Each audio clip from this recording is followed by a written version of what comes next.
Dwi wedi dewis darllen adnod o Salm 27 yn y Beibl, yr adnod gyntaf, oherwydd mae o'n disgrifio Duw fel golau.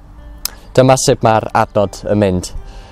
Mae'r arglwydd yn rhoi golau i mi ac yn fachub i. Does gen i ofn neb. Mae'r arglwydd fel caer yn fy amddiffyn i. Does neb yn fy nychryn.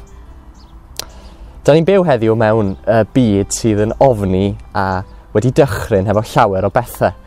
Mae yna sefyllfaoedd personol sydd yn dychryn ni, sefyllfaoedd teuluol, sefyllfaoedd yn rysgol, sefyllfaoedd gwleidyddol.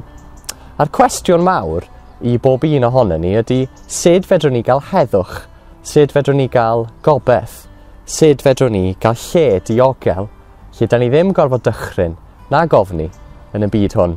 Wel, mae'r salm yma yn cynnig gobeith eithriadol i ni. Pam da ni'n meddwl am Dafydd, sef y person nath ysgrifennu y salm yma, da ni'n meddwl am rywun oedd 'di wynebu llawer o bethau oedd yn dychryn o.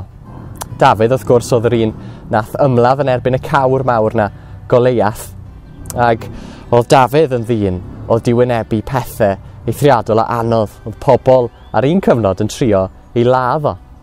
Ond eto, gweitha hynny, doedd o ddim ofn.